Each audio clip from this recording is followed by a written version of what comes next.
तो स्टूडेंट, हम XYZ academy में मैं Sawan Vishwakarma TGT teacher government teacher आपको XYZ एकेडमी में साइंस पढ़ाऊंगा। साइंस में हम टॉपिक वाइज साइंस पढ़ेंगे। पहले हम जनरल साइंस पढ़ेंगे। जनरल साइंस में बेसिक कॉन्सेप्ट आते हैं फिजिक्स के, केमिस्ट्री के, बायोलॉजी के और कंप्यूटर साइंस के। तो एक एक करके हम पूरा देखेंगे और कोशिश करेंगे कि 30 दिन में आपका साइंस वाला पार्ट पूरा एंड करने की कोशिश करें। तो पहले जनरल साइंस में सभी के बेसिक कॉन्सेप्ट देख लेंगे, फिजिक्स, केमिस्ट्री, जीव विज्ञान, कंप्यूटर साइंस। फिर स्पेशल फिजिक्स के बारे में देखेंगे, केमिस्ट्री के बारे में देखेंगे, बायोलॉजी के बारे में देखेंगे और कंप्यूटर साइंस के बारे में देखेंगे। तो आज मैंने पहली क्लास में सबसे सरल टॉपिक जो हर एग्जाम में पूछता है, चाहे जेल पहली का एग्जाम हो या पुलिस कांस्टेबल के एग्जाम हो, लैब टेक्नीशियन हो या कोई भी एनीबडी कोई भी एग्जाम हो, इस टॉपिक को पहली क्लास में से लिया है क्योंकि ये आपने पहले से पढ़ा हुआ है और ये सरल टॉपिक भी है। तो देखते हैं, पहला टॉपिक लेते हैं हम सौरमंडल। सौरमंडल में ग्रहों के बारे में बताया गया है। तो सौरमंडल का केंद्रीय बिंदु हम मान सकते हैं कि सूर्य है। सूर्य के चारों ओर ग्रह परिक्रमा करते हैं और ग्रह के चारों ओर उपग्रह परिक्रमा करते हैं और अन्य पिंड भी परिक्रमा करते हैं। इस पूरे जो निकाय को या इस पूरी प्रक्रिया को या इस पूरे मंडल को अपन सौरमंडल कह सकते हैं। तो देखें, सौरमंडल में पहला टॉपिक अपना सौरमंडल में पहले 9 ग्रह थे, लेकिन 2006 के बाद अब सौरमंडल में 8 ग्रह है, 9वां ग्रह को हटा दिया गया है। तो पहला ग्रह है सौरमंडल में पहले कितने ग्रह थे? 9 ग्रह थे। 2006 के बाद एक ग्रह को हटा दिया है, तब कितने ग्रह बचे हैं? 6 ग्रह बचे हैं, 8 ग्रह बचे, सॉरी। पहले 9 थे, 2006 के बाद एक ग्रह को पिंड मान लिया उन्होंने और बचे कितने? 8 ग्रह हैं। अब पहले सौरमंडल का केंद्रीय बिंदु हम बोल सकते हैं कि सूर्य है। पहले सूर्य के बारे में देखें। सूर्य एक तारा होता है जो पृथ्वी के सर्वाधिक निकट का तारा है।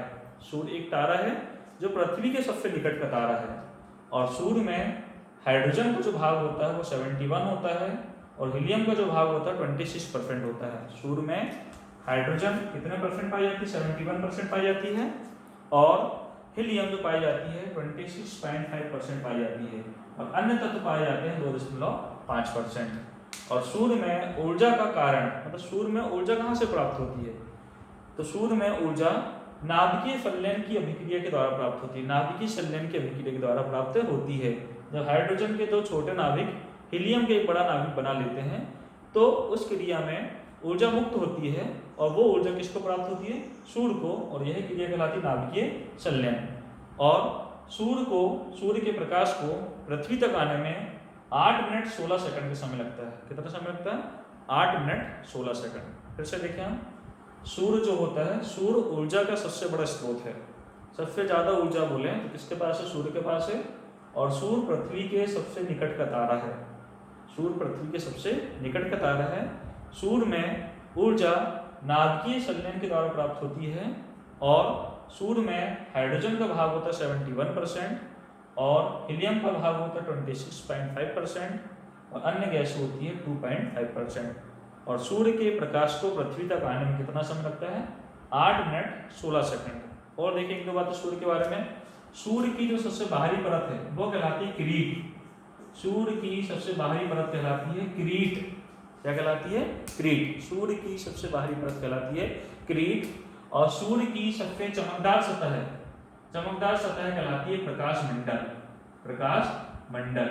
सूर्य की सबसे चमकदार सतह कहलाती है प्रकाश मंडल और सूर्य की बाहरी परत कहलाती है क्रीट। इतनी जानकारी हमने सूर्य के बारे में ली है।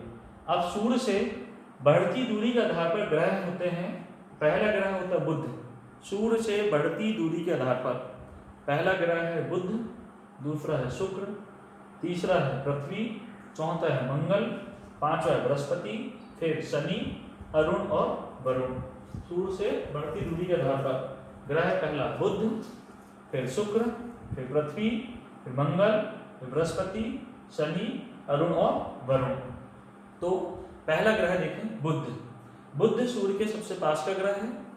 बुध सूर्य के सबसे पास का ग्रह है और बुध सबसे छोटा ग्रह होता है। बुध सूर्य के सबसे पास का ग्रह भी है और बुध सबसे छोटा ग्रह भी होता है। और बुध 88 दिनों में सूर्य का एक परिक्रमा करता है। कितने दिनों में? 88 दिनों में सूर्य का एक परिक्रमा करता है। और बुध पर वायुमंडल नहीं है और बुध का कोई भी उपग्रह नहीं है। 5 बातें बुध के बारे में। बुध सबसे छोटा ग्रह है, सौर मंडल का सबसे छोटा ग्रह होता है बुध। बुध सूर्य के सबसे निकट का ग्रह भी होता है। बुध 88 दिनों में सूर्य की परिक्रमा करता है। बुध में वायुमंडल भी नहीं है और बुध का कोई भी उपग्रह नहीं है। अगला देखेंगे शुक्र। शुक्र के बारे में, शुक्र पृथ्वी के निकट का ग्रह होता है शुक्र। ऑब्जेक्टिव इसमें कंफ्यूज होता है। सूर्य के निकट का ग्रह होता है बुध और पृथ्वी के निकट का ग्रह होता है शुक्र। शुक्र मोस्ट इंपॉर्टेंट है, शुक्र के बारे में हमसे पूछता है।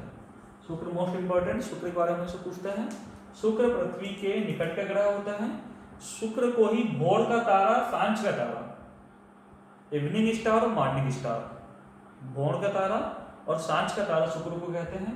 पृथ्वी का जुड़वा ग्रह भी शुक्र है, पृथ्वी की बहन भी शुक्र है। अर्थ की सिस्टर क्या है? पृथ्वी की बहन भी कौन है? शुक्र है।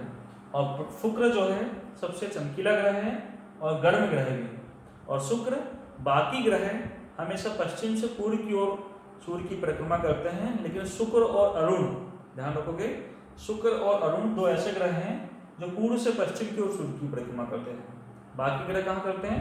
पश्चिम से पूर्व की ओर, लेकिन शुक्र और अरुण पूर्व से पश्चिम की ओर सूर्य की परिक्रमा करते हैं। तो शुक्र के बारे में फिर से देखें हम। शुक्र पृथ्वी के सबसे निकट का ग्रह कौन है? शुक्र। और सूर्य के सबसे निकट का ग्रह कौन है? बुध। ये दोनों बातें क्लियर हो गई।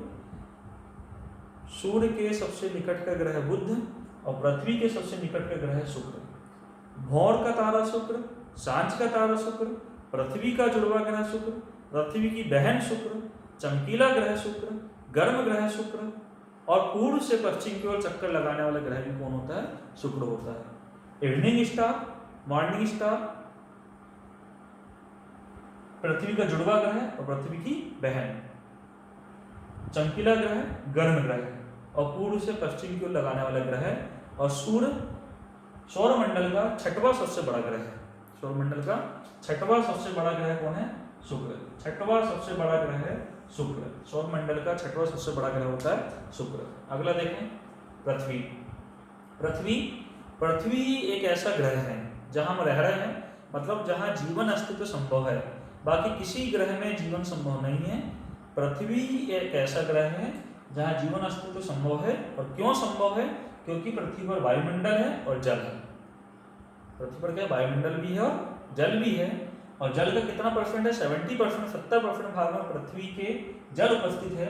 इसलिए पृथ्वी को नीला ग्रह कहते हैं। पृथ्वी कौन सा ग्रह बोलते हैं? नीला ग्रह कहते हैं। और पृथ्वी पर वायुमंडल है, पृथ्वी पर वायुमंडल है तो वायुमंडल में नाइट्रोजन 78% है और ऑक्सीजन 21% है। नाइट्रोजन कितनी परसेंट है? 78% और ऑक्सीजन कितनी है? 21%। और 70% भाग पर क्या है? जल है। इसलिए पृथ्वी को नीला ग्रह कहते हैं। और पृथ्वी अपने अक्ष से तेज से ही 1/2 अंश पर झुकी है। पृथ्वी अपने अक्ष से तेज से ही 1/2 अंश पर झुकी हुई है। पृथ्वी अपना एक चक्कर सूर्य के चारों ओर, एक चक्कर, ध्यान से सुनोगे, पृथ्वी अपने सूर्य के चारों ओर एक चक्कर 365 दिन, 5 घंटे, 48 मिनट और 40 सेकंड पूर्ण करता है। 365 दिन, 5 घंटे, 48 मिनट और 40 सेकंड में पूर्ण करता है। पृथ्वी पर जीवन अस्तित्व है। पृथ्वी पर जीवन अस्तित्व क्यों है? क्योंकि पृथ्वी पर वायुमंडल है, पृथ्वी पर जल है और 70% भाग पर पृथ्वी पर जल होता है। इसलिए इसको नीला ग्रह भी कहते हैं। और वायुमंडल है तो वायुमंडल में नाइट्रोजन का परसेंट है 78% और ऑक्सीजन का परसेंट 21%। और पृथ्वी अपना एक चक्कर 365 दिन, 5 घंटे, 48 मिनट और 40 सेकंड में पूर्ण करती है। इतनी बातें पृथ्वी के बारे में। अगला मंगल। मंगल ग्रह को लाल ग्रह कहते हैं। मंगल ग्रह को लाल ग्रह कहते हैं। लाल ग्रह क्यों कहते हैं? क्योंकि इसमें आयरन ऑक्साइड पाया जाता है। मंगल ग्रह को लाल ग्रह कहा जाता है क्योंकि इसमें आयरन ऑक्साइड पाया जाता है। इस कारण इसे लाल ग्रह कहते हैं। मंगल ग्रह में वायुमंडल पाया जाता है, लेकिन वायुमंडल पतला पाया जाता है। अभी हमारी खोज चल रही है कि मंगल ग्रह पर जीवन यापन किया जाए। तो वायुमंडल मंगल ग्रह पे वैज्ञानिकों द्वारा खोजा गया कि मंगल ग्रह पर वायुमंडल कैसा है, पतला है। और एक मोस्ट इंपॉर्टेंट बात कि मंगल ग्रह के 2 उपग्रह हैं। 2 उपग्रह हैं, पहला है डिमोस और दूसरा है फोबोस। पहला डिमोस और दूसरा फोबोस। फोबोस सौर मंडल का सबसे छोटा उपग्रह है। फोबोस सौर मंडल का सबसे छोटा उपग्रह है। फोबोस सौर मंडल का सबसे छोटा उपग्रह है। तो मंगल ग्रह के 2 उपग्रह हैं, डिमोस और फोबोस। फोबोस सौर मंडल का सबसे छोटा उपग्रह है। फिर से देखें मंगल ग्रह के बारे में। मंगल ग्रह को लाल ग्रह कहा जाता है। कैसा ग्रह कहा जाता है? लाल ग्रह। नेक्स्ट है, लाल ग्रह क्यों कहा जाता है? क्योंकि इसमें आयरन ऑक्साइड की उपस्थिति होती है, जिसे लाल ग्रह कहते हैं। और इसमें वायुमंडल पतला होता है। इसके 2 उपग्रह होते हैं, डिमोस और फोबोस। डिमोस और फोबोस में से फोबोस सबसे छोटा उपग्रह होता है। जो सौर मंडल के सबसे छोटा उपग्रह कौन सा है? फोबोस। ठीक है, अभी तक अपन ने 4 ग्रह पढ़ लिया, बुध, शुक्र, पृथ्वी, मंगल। बुध सबसे छोटा ग्रह है। शुक्र भोर का तारा, सांझ का तारा, पृथ्वी का जुड़वा ग्रह, पृथ्वी की बहन, चमकीला ग्रह है और पूर्व से पश्चिम की ओर चक्कर लगाता है। पृथ्वी पर जीवन अस्तित्व है, पृथ्वी पर वायुमंडल है, पृथ्वी पर जल है। पृथ्वी अपने अक्ष से 23.1/2 अंश पर झुकी हुई है। 23.1/2 अंश पर झुकी हुई है, ऑब्जेक्टिव माता है। और पृथ्वी को नीला ग्रह क्यों कहते हैं? क्योंकि पृथ्वी के 70% भाग पर जल है। फिर हम देखें, पृथ्वी अपना एक चक्कर कितने दिन में पूर्ण करती है? 365 दिन, 5 घंटे, 48 मिनट और 40 सेकंड में पूर्ण करती है। अगला मंगल ग्रह। मंगल ग्रह को लाल ग्रह कहा जाता है। क्यों? क्योंकि इसमें आयरन ऑक्साइड उपस्थित होता है। मंगल ग्रह में वायुमंडल पतला होता है। और मंगल ग्रह के 2 उपग्रह होते हैं, डिमोस और फोबोस। फोबोस जिसमें सबसे छोटा, सौर मंडल का सबसे छोटा उपग्रह बोला जाता तो फोबोस होता है। नेक्स्ट देखिए बृहस्पति। बृहस्पति सौर मंडल का जैसा नाम वैसा काम। बृहस्पति बड़ा, बृहस्पति यानी बड़ा। सबसे बड़ा उपग्रह कौन सा होता है? बृहस्पति। सबसे भारी उपग्रह बृहस्पति है और ठोस उपग्रह बृहस्पति है। सबसे ठोस कौन है? बृहस्पति। सबसे बड़ा है, भारी है और ठोस उपग्रह कौन है? बृहस्पति। इसके सबसे अधिक उपग्रह है। सबसे अधिक उपग्रह किसके हैं? बृहस्पति के। सबसे ज्यादा उपग्रह वाला ग्रह है बृहस्पति। और जिनके कोई भी उपग्रह नहीं है तो वह बुध और शुक्र। बुध और शुक्र के कोई भी उपग्रह नहीं है। और मंगल के 2 उपग्रह हैं। पृथ्वी का भी एक उपग्रह है, प्राकृतिक उपग्रह जिसे बोलते हैं चंद्रमा। पृथ्वी का एक प्राकृतिक उपग्रह है जो कहलाता है चंद्रमा। अब देखें अपन, बृहस्पति सबसे बड़ा ग्रह है, भारी ग्रह है, ठोस ग्रह है। बृहस्पति का सबसे बड़ा उपग्रह होता है गैनीमेड। कौन है? गैनीमेड। बृहस्पति का सबसे बड़ा उपग्रह है गैनीमेड। ये आप पूछता है बृहस्पति के बारे में। अगला देखें शनि। शनि सौर मंडल का दूसरा सबसे बड़ा ग्रह है। शनि सौर मंडल का दूसरा सबसे बड़ा ग्रह है। और शनि में वलय पाया जाता है, रिंग पाई जाती है। कितने रिंग पाई जाती है? 7। तो वलय प्रणाली वाला या ऐसा ग्रह जिसमें वलय पाए जाते हैं वो होता है शनि। और कितनी वलय पाई जाती है? रिंग 7 रिंग पाई जाती है। और शनि का सबसे बड़ा उपग्रह होता है टाइटन। शनि का सबसे बड़ा उपग्रह क्या होता है? टाइटन। और शनि का घनत्व इतना कम होता है, घनत्व की बात कर रहे हैं, शनि का घनत्व इतना कम होता है कि उसको यदि अपन जल में रख दें तो शनि ग्रह तैरने लगेगा। नई बात है। शनि का घनत्व इतना कम होता है कि इसे यदि हम जल में रख दें, पानी में रख दें तो शनि तैरने लगेगा, इतना हल्का होता है शनि ग्रह। अगला है अरुण। अरुण तीसरा सबसे बड़ा ग्रह है। तीसरा सबसे बड़ा ग्रह है और ये सूर्य की परिक्रमा शुक्र के समान करता है। किसके समान करता है? सूर्य की परिक्रमा शुक्र के समान करता है। मतलब ये सूर्य की परिक्रमा पूर्व से पश्चिम की ओर करता है, पूर्व से पश्चिम की ओर। और बाकी ग्रह कहाँ करते हैं? पश्चिम से पूर्व की ओर करते हैं। सूर्य की परिक्रमा पूर्व से पश्चिम की ओर करने वाले 2 ग्रह कौन कौन से? शुक्र और अरुण। तो अरुण तीसरा सबसे बड़ा ग्रह है और ये सूर्य की परिक्रमा पूर्व से पश्चिम की ओर करता है। और अरुण ग्रह में मीथेन गैस पाई जाती है। और अरुण ग्रह अपने अक्ष से थोड़ा झुका हुआ रहता है, इसलिए अरुण ग्रह को लेटा हुआ ग्रह भी कहते हैं। थोड़ा तिरछा सोया रहता है, तो लेटा हुआ ग्रह कौन कहलाता है? अरुण। ठीक है, फिर से देखें अरुण के बारे में। अरुण तीसरा सबसे बड़ा ग्रह है। अरुण में मीथेन गैस की मात्रा पाई जाती है और अरुण अपने अक्ष से झुका हुआ रहता है, इसलिए अरुण को लेटा हुआ ग्रह भी कहते हैं। लास्ट अपना ग्रह है वरुण, सबसे 8वां ग्रह है वरुण। वरुण के बारे में सिंपल सी बात है कि वरुण सूर्य से सबसे दूर का ग्रह है और पृथ्वी से सबसे दूर का ग्रह है। यदि पूछा जाए कि पृथ्वी से सबसे दूर का ग्रह बताइए तो भी वरुण होगा, और सूर्य से सबसे दूर का ग्रह बताइए तो भी वरुण होगा। और वरुण में अरुण की तुलना में मीथेन ज़्यादा पाई जाती है, इसमें बहुत अधिक मीथेन पाई जाती है। इसमें मीथेन की मात्रा कम पाई जाती है, इसमें सबसे ज़्यादा मीथेन पाई जाती है। इसलिए वरुण का कलर होता है, वरुण का रंग जो होता है वो होता है हरा। तो हरा ग्रह पूछा तो क्या होगा? वरुण। हरा ग्रह पूछा तो क्या होगा? वरुण। इतनी बातें सौर मंडल के बारे में। अब हम थोड़ी सी प्रश्नोत्तरी देखते हैं कि यदि आपसे पूछा नीला ग्रह का नाम बताइए, नीला ग्रह का नाम बताइए, तो नीला ग्रह है पृथ्वी। हरा ग्रह का नाम बताइए, तो हरा ग्रह है वरुण। लाल ग्रह का नाम बताइए, तो लाल ग्रह है मंगल। सबसे बड़ा ग्रह होता है बृहस्पति। चमकीला ग्रह होता है शुक्र। सबसे छोटा ग्रह होता है बुध। पृथ्वी के पास का ग्रह होता है शुक्र। सूर्य के पास का ग्रह होता है बुध। सूर्य की सबसे चमकीली सतह वो होती है प्रकाश मंडल, और सूर्य की बाहरी सतह वो कहलाती है किरीट। पृथ्वी का एकमात्र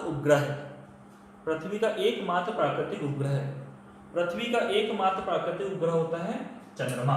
क्या होता है? चंद्रमा। पृथ्वी के कितने भाग पर जल स्थित है? पृथ्वी के 70% भाग पर जल स्थित है। लेटा हुआ ग्रह किसे कहते हैं? लेटा हुआ ग्रह होता है अरुण। शनि ग्रह में कितने वलय पाए जाते हैं? शनि ग्रह में 7 वलय पाए जाते हैं। कितने वलय पाए जाते हैं? 7 वलय पाए जाते हैं। थोड़ा सा और डिटेल देखें हम, थोड़ा आगे बढ़ते हैं। सबसे बड़ा उपग्रह का नाम क्या है? गैनीमेड। और सबसे छोटा उपग्रह का नाम फोबोस। सबसे छोटा उपग्रह का नाम क्या है? फोबोस। और देखें हम, शनि का सबसे बड़ा उपग्रह क्या कहलाता है? टाइटन। शनि का सबसे बड़ा उपग्रह कहलाता है टाइटन। अब बुध ग्रह कितने दिनों में सूर्य की परिक्रमा करता है? तो बुध ग्रह 88 दिनों में सूर्य की परिक्रमा करता है। बुध ग्रह 88 दिनों में सूर्य की परिक्रमा करता है। और सूर्य के प्रकाश को पृथ्वी तक आने में कितना समय लगता है? तो सूर्य के प्रकाश को पृथ्वी तक आने में 8 मिनट 16 सेकंड का समय लगता है। 8 मिनट 16 सेकंड का समय लगता है। सूर्य से बढ़ती दूरी का क्रम लिखिए। तो बुध शुक्र पृथ्वी मंगल, बृहस्पति शनि अरुण वरुण। पहले कितने ग्रह थे? 9 ग्रह थे। 2006 के बाद कितने ग्रह हो गए? 8 ग्रह हो गए। ठीक है। सौर प्रणाली की खोज की थी कोपरनिकस ने। सौर प्रणाली की खोज किसने की थी? कोपरनिकस ने। अगला, ग्रहों की गति का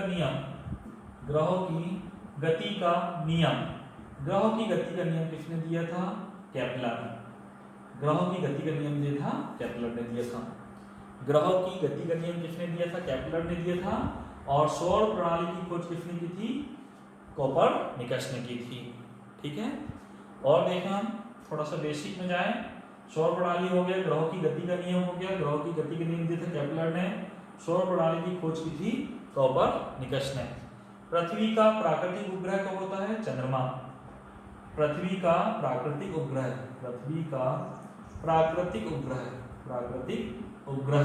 क्या कहलाता है? चंद्रमा। इतनी बात तो है कि पृथ्वी का प्राकृतिक उपग्रह कहलाता है चंद्रमा, लेकिन पृथ्वी से चंद्रमा की केवल 59% भाग ही दिखाई देता है। कितना? 59% परत ही दिखाई देती है। पृथ्वी से चंद्रमा की कितनी परत दिखाई देती है? 59% परत ही पृथ्वी की चंद्रमा से दिखाई देती है। ठीक है। पृथ्वी से जो हम देखेंगे कि पृथ्वी से देखे जाने पर, दूसरे शब्दों में पृथ्वी से देखे जाने पर चंद्रमा का कितना भाग दिखाई देता है? 59% भाग ही दिखाई देता है। इतनी बातें सौरमंडल के बारे में है। अब हमारा नेक्स्ट टॉपिक रहेगा, नेक्स्ट टॉपिक हम पढ़ेंगे विटामिन के बारे में कि कौन सा विटामिन, विटामिन के नाम, विटामिन के रासायनिक नाम, विटामिन का उपयोग, ये हमारा नेक्स्ट टॉपिक रहेगा। थोड़ा सा इसकी प्रश्न उत्तरी और देख लें हम लोग, छोटे छोटे क्वेश्चन आ जाते हैं, एक जोड़ी बना के हम कर सकते हैं। आप लोग इसका आंसर बनाएंगे। पहला हम बताएं, पृथ्वी की बहन, दिमाग में आंसर सोच के रखें हम, पृथ्वी का जुड़वा ग्रह, जुड़वा ग्रह, पृथ्वी का चमकीला ग्रह, पृथ्वी का चमकीला ग्रह और गर्म ग्रह, गर्म ग्रह, गर्म ग्रह, यह सबसे चमकीला ग्रह, सबसे चमकीला ग्रह, गर्म ग्रह। इन सब के आंसर क्या है? पृथ्वी की बहन शुक्र, पृथ्वी का जुड़वा ग्रह शुक्र, चमकीला ग्रह भी शुक्र और गर्म ग्रह भी क्या हो गया? शुक्र हो गया। इन सब के आंसर में शुक्र ग्रह, शुक्र ग्रह के बारे में मोस्ट इंपॉर्टेंट हमेशा आता है। फिर लाल ग्रह बोल दें, तो लाल ग्रह कौन होता है? मंगल ग्रह को लाल ग्रह कहते हैं। क्यों कहते हैं? क्योंकि इसमें आयरन ऑक्साइड उपस्थित होता है, FeO, आयरन ऑक्साइड की इसमें उपस्थित होती है, इसलिए इसे हम कौन सा ग्रह बोलते हैं? लाल ग्रह कहते हैं। नीला ग्रह कौन सा होता है? नीला ग्रह, नीला ग्रह होता है पृथ्वी, ठीक है। लेटा हुआ ग्रह, लेटा हुआ ग्रह, लेटा हुआ ग्रह कौन होता है? अरुण होता है, अरुण। और पूर्व से पश्चिम की ओर परिक्रमा करने वाले दो ग्रह हैं, कौन कौन से? अरुण और शुक्र। सूर्य में कौन सी क्रिया होती है सूर्य के अंदर? तो सूर्य के अंदर नाभिकीय संलयन की क्रिया होती है, जिसके कारण सूर्य ऊर्जा का सबसे बड़ा स्रोत है, सूर्य ऊर्जा का सबसे बड़ा स्रोत है। और सूर्य पृथ्वी के निकट का सबसे बड़ा तारा है। पृथ्वी के पास का यदि कोई तारा है तो वो कौन है? सूर्य है, क्योंकि सूर्य के प्रकाश को पृथ्वी तक आने में 8 मिनट 16 सेकंड का समय लगता है। इतनी बातें और हमने रिवीजन कर लिया। अब हम नेक्स्ट वीडियो विटामिन के बारे में पढ़ेंगे, तो इतना आप रिवीजन कर सकते हैं। हम वीडियो यहीं पे समाप्त करते हैं।